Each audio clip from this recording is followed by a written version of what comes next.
জানেন তো, আমি মনে করি জীবনে কিছু কিছু ভুল করা খুবই দরকার, বিশেষ করে রান্নাঘরে।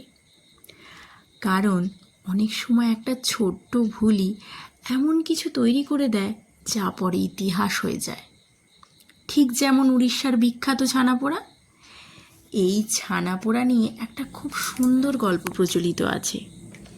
বলা হয় মিষ্টি প্রস্তুতকারক বিদ্যাধর সাহু এবং তার ছেলে সুদর্শন সাহু একদিন দোকান বন্ধ করার সময় দেখলেন অনেকটা ছানা বেঁচে গেছে। এত ছানা পরের দিন পর্যন্ত রেখে দিলে নষ্ট হয়ে যাবে, কি করবেন কিছুই বুঝে উঠতে পারছিলেন না। তারপর তিনি ভাবলেন, দেখি একটা চেষ্টা করে। ছানার সাথে চিনি, সামান্য সুজি আর এলাচ গুঁড়ো মিশিয়ে একটা পাত্রে ঢেলে খুব কম আঁচে বসিয়ে রেখে দিলেন। ইচ্ছে ছিল একটু পরেই নামিয়ে নেবেন, কিন্তু সারাদিনের ক্লান্তিতে কখন যে ঘুমিয়ে পড়েছিলেন তা আর টেরই পাননি। পরদিন সকালে ঘুম থেকে উঠে দেখেন, হায়, পাত্রের উপরের অংশটা পুরো বাদামি হয়ে পুড়ে গেছে। প্রথমে তো মনটাই ভেঙে গেল। এত ভালো ছানা সবই বুঝি নষ্ট হয়ে গেল। কিন্তু তারপরই সেই পাত্র থেকে একটা অপূর্ব মিষ্টি সুগন্ধ নাকে এলো।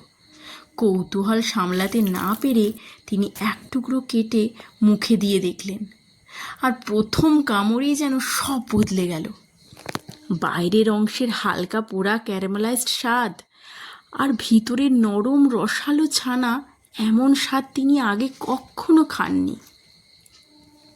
তিনি দোকানের আরও কর্মীদেরও খাইয়ে দেখালেন।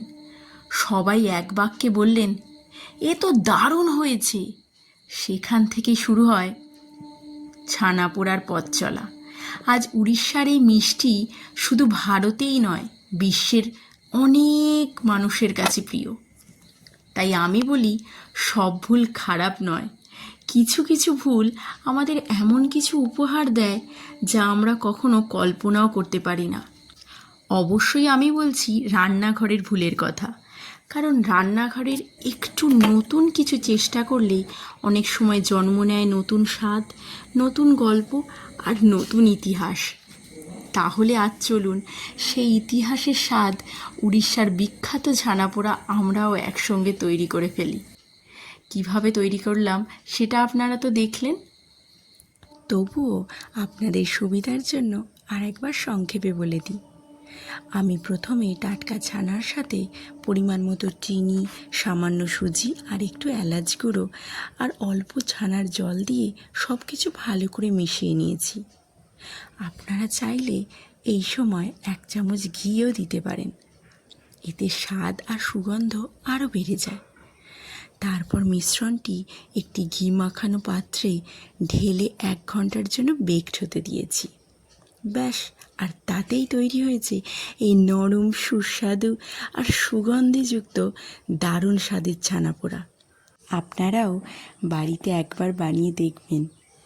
কেমন লাগলো কমেন্টে অবশ্যই জানাবেন। ধন্যবাদ।